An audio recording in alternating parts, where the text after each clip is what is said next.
En fait, pour bien comprendre pourquoi j'ai choisi de faire cette vidéo et pourquoi j'ai choisi ce titre, il faut revenir en arrière. Quand j'étais petit, j'ai toujours été attiré par deux mondes, c'était YouTube et les voyages. C'était vraiment le côté YouTube un peu humoristique, j'adorais l'humour et j'adorais les vlogs voyages. Et c'est vraiment ces deux mondes qui m'ont bercé en fait, ils ont bercé toute ma jeunesse. Et avant d'atterrir là où j'en suis aujourd'hui, j'ai mis au clair toute ma vie et tout ce qui a pu se passer. Et c'est pour ça que je choisis ce titre, parce que le montage vidéo, vraiment, ça a littéralement changé ma vie.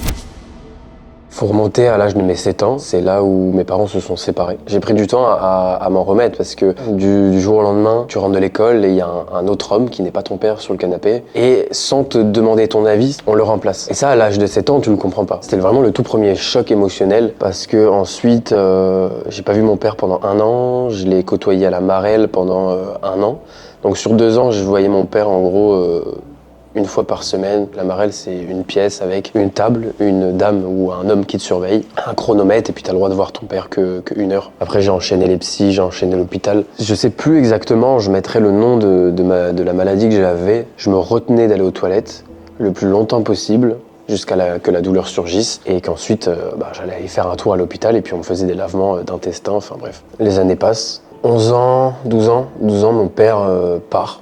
Voilà, part à 1200 km de chez moi. Et donc tu te retrouves à ne plus avoir de repères, ne plus avoir de refuge. Mais voilà, c'est des étapes de ma vie qui ont été très compliquées. Maintenant que je suis grand, je relativise, j'avais pas à me plaindre, tu vois. En hiver, j'avais le chauffage, en été, j'avais la clim, je mangeais à ma faim, j'avais un toit, tout simplement. Un toit qui était un peu cassé, qui était toujours en travaux, mais j'avais un toit. Mon refuge, ça a été l'école. Je détestais rentrer chez moi, j'adorais aller à l'école. Il m'a fallu des jours et des jours d'introspection pour savoir ce que je te dis là. Mais en fait, ça me faisait du bien de faire sourire les gens. J'avais envie d'une chose, c'était d'aller à l'école pour faire rire, pour faire le con. Tous les jours, je trouvais une nouvelle blague à faire, un nouveau truc à faire. Bon, mes parents ont été convoqués 1 paire de fois à cause de ça dans le bureau de la CPE et dans le bureau du directeur. Et c'était toujours écrit sur mon bulletin, a les compétences pour avoir 16 de moyenne, mais bavarde, fais le pitre à l'école, fais le clown. Mais c'est là que tout a commencé.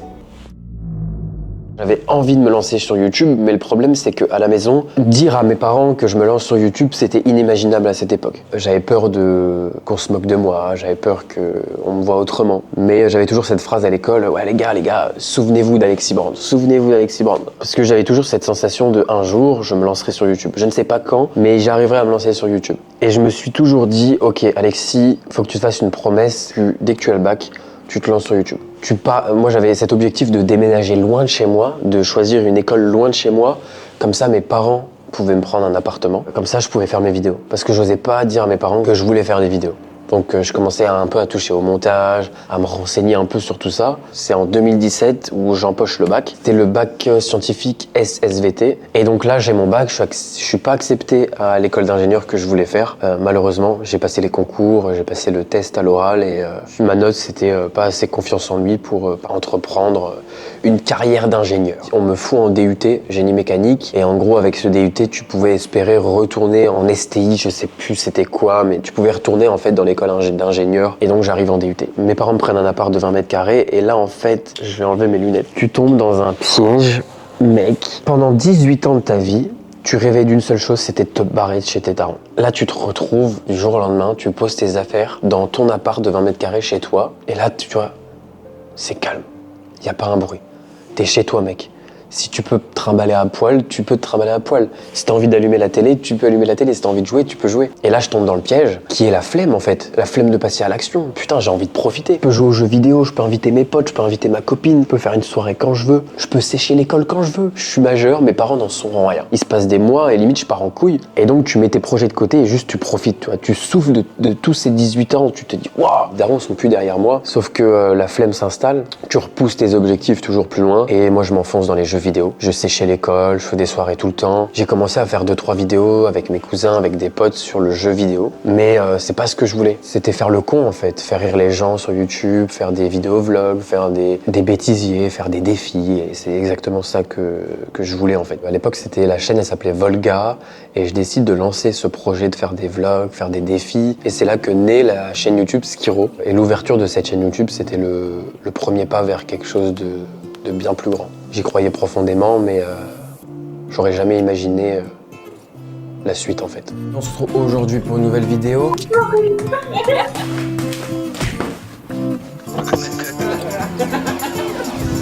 Action.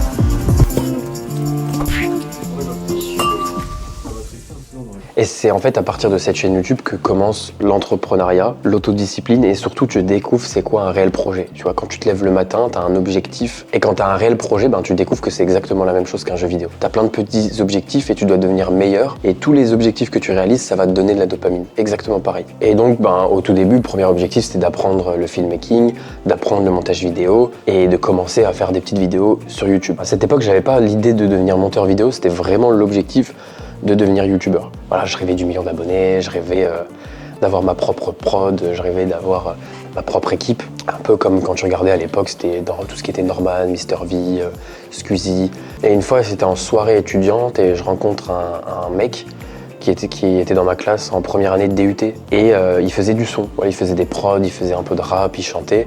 Et je me suis dit, bah mec, viens, on essaye de faire un truc ensemble. Et j'ai commencé comme ça. On avait fait un clip de rap, ça c'est une putain d'anecdote. On avait fait le son ensemble, on avait fait la prod. Et moi, en fait, j'avais réalisé le clip. J'avais acheté une petite GoPro, une de mes toutes premières caméras, et j'avais fait le clip de rap où je m'étais inspiré du clip de Damso. On n'est jamais mieux compris que par soi-même. À force de viser les cieux, je suis devenu tête en l'air. Le clip est pas incroyable, mais c'était une bonne expérience. Et puis c'est là que tout a commencé, on va dire. Dans la chambre 322. Je te l'ai dit, ils ont papier, ouais. Leur mental est moins puissant que papier, ouais. Millions ou pas de quartier, hein. En vrai, si on atteint les 500 likes sur cette vidéo, je me lance un petit défi. J'ai une semaine pour faire un clip de rap. J'essaie de contacter des rappeurs et une semaine pour produire et monter un clip de rap. Ça serait un rêve, un objectif de fou sur cette chaîne. Mais bref, revenons à la vidéo et tout ça, ça m'a appris à toucher et à comprendre comment fonctionne le montage vidéo.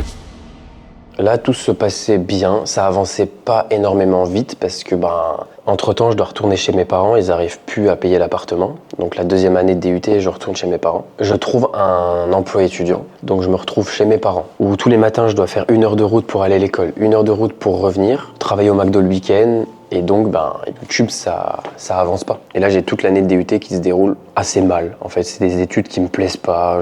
J'avais aucun kiff à y aller. Je séchais des cours de temps en temps. Ce que je voulais, moi, c'était vraiment YouTube, tu vois. Monter des vidéos, filmer. C'était vraiment ma ligne directrice. C'était mon objectif et c'était ce que je voulais. Sauf que chez mes parents, plus avec le McDo, c'était pas possible. Donc, j'arrive après mon DUT. Je quitte mes études. Je fais une licence. J'ai tenu 2 semaines. Je quitte cette licence. Et donc, je travaille à plein temps au McDo. Je trouve un appart en rapide, je fais une colocation avec un pote, je trouve un appart et là je commence pour de bon YouTube. Donc je fais que ça pendant 1 an, McDo, YouTube. Mais sauf que la vie elle est chère. Dans le sens où je gagnais entre 800 et 1100 euros par mois au McDo. Tout dépendait des contrats. Il y avait la voiture, il y avait l'appartement, il y avait les courses et au final, il te restait quoi 100, 200 euros pour profiter, pour sortir, pour investir dans le projet de la chaîne YouTube. Et donc, je décide d'arrêter le McDo et d'utiliser mon diplôme pour trouver un travail au Luxembourg. Parce qu'il faut savoir que j'habite près du Luxembourg. Et donc, je trouve un emploi, je fais de l'intérim, j'enchaîne l'usine. Mais là, pareil, on se retrouve dans un cercle vicieux qui est que j'ai 1 heure de route tous les matins, 1 heure de route tous les soirs. Je fais les 7-8, une semaine du matin, une semaine d'après-midi, une semaine de nuit. Je retombe dans une mini-dépression où je me pose des questions. Je me dis, mais c'est pas la vie que tu veux, t'as pas le temps pour faire des vidéos. Et là, il y a tout qui va s'enchaîner. En fait, il faut savoir que dans la vie, soit tout se passe bien, soit tout se passe mal. Et en fait, il y a plein de trucs qui vont s'enchaîner. Et moi, là, j'arrive dans une période de ma vie où tout s'enchaîne. J'avais une copine à cette époque, la relation elle se dégrade, mon taf ne me plaisait pas, j'avais plus de temps pour moi. C'est-à-dire que je travaillais de nuit par exemple, je rentrais à 6h du matin, j'allais à la salle, à 8h je dormais, je me levais à 17h, je mangeais et je partais au taf. Et je faisais ça toute la semaine avec un patron qui te dit quoi faire. Alors que toi tu rêves d'une chose, c'est de devenir auto-entrepreneur, de devenir ton propre patron et tous les matins t'as ton patron qui t'engueule parce que t'as fauté. J'en pouvais plus. Et je peux pas dire que c'était même pas le salaire qui suivait pas parce que je passe d'un salaire de 1100 euros par mois au McDo à 2800 au Luxembourg. Mais tu te rends compte vite qu'il n'y a pas que le salaire qui compte, c'est surtout est-ce que t'es content de te lever et d'aller bosser. Tu remets toute ta vie en question, tu te dis qu'en fait ta vie c'est de la merde. T'essayes un petit peu de sortir de la tête de l'eau, de faire des vidéos à gauche à droite, et puis là il y a un truc, c'est que quelques semaines plus tard, mon père m'appelle et papy est à l'hôpital, il a chopé le cancer du poumon, il est en phase terminale, il lui reste quelques jours. Et là, je finis dans une dépression. J'étais devenu la personne que je voulais pas devenir. En un mois, j'ai tout claqué dans l'alcool, dans les soirées, dans les boîtes de nuit. Je payais mon loyer avec l'argent que j'avais de côté. Je pouvais toucher le chômage, mais j'avais la flemme de m'inscrire, tu vois. Et c'était pas une dépression en mode où tu te lèves le matin, t'es pas content, non. J'avais de la bouffe dans mon lit, je mangeais dans mon lit, je chialais toutes les nuits. Oui, je le dis à la caméra parce qu'aujourd'hui, je ne redeviendrai plus jamais cette personne. Et le message que je veux faire passer dans cette vidéo, c'est même quand t'es au plus bas, tout est possible. Et j'essaye de revenir sur YouTube, j'essaye de m'en sortir, mais je tombe au plus bas, je maigris, je tombe à 54 kilos pour 1m80. Et je sais pas comment je vais m'en sortir. Jusqu'au jour où je me dis, mais Alexis, c'est fini, genre. Il faut que t'arrêtes de faire de la merde, t'as une vision de la vie qui est énorme. Plus les jours ils avancent, plus je m'éloigne de mon objectif et plus je deviens une merde en fait. Ma vie elle ressemblait à plus rien. Je pense que tomber plus bas, je pouvais même pas en fait. Je sais pas comment, je sais pas quand, je sais pas avec quoi, mais je vais réussir. Et un jour, je vois que le rappeur Kikessa cherche des acteurs, des figurants pour son clip de rap. Faut savoir que j'avais une petite relation avec son équipe et lui, je les avais déjà vus, etc. plusieurs fois. Et donc, j'étais pratiquement sûr d'être pris. Et là, ça répond à mon mail, je peux venir pour le clip. Par contre, c'est demain. Et là, je suis à 3h30 de route de Paris pour le clip, alors que c'est demain matin. Comment faire ? Je porte mes couilles, je prends un bus à 2h du matin, je fonce à Paris, je prends le métro, j'arrive au lieu de rendez-vous. Là, ça a été un autre déclic où je me suis dit, je veux vivre dans ce monde. Je veux être devant la caméra, je veux être derrière la caméra, je veux toucher à tout. L'ambiance, elle est trop bien, tu rencontres des gens qui sont incroyables. Et je me suis dit, mais je veux faire partie de ces mecs, participer au mouvement de la vidéo. Y'a pas de recette pour réussir, gros, c'est pas de la cuisine. Les gens veulent savoir. Le fait de l'avoir vu, d'avoir participé et de voir des gens qui vivaient de cette passion, je me suis dit, ok mec, tu te démerdes, je sais pas comment, mais tu rentres et t'essayes de vivre de cette passion, quoi. Je commence à me former un peu plus en montage vidéo pour que ça soit un peu plus pro, parce que j'étais beaucoup dans le divertissement. Et j'envoie même une vidéo, j'ai encore la vidéo, où j'ai mon pote qui me filme, j'envoie ma toute première vidéo par mail à un client. Ce snap va lancer toute ma carrière. En un clic.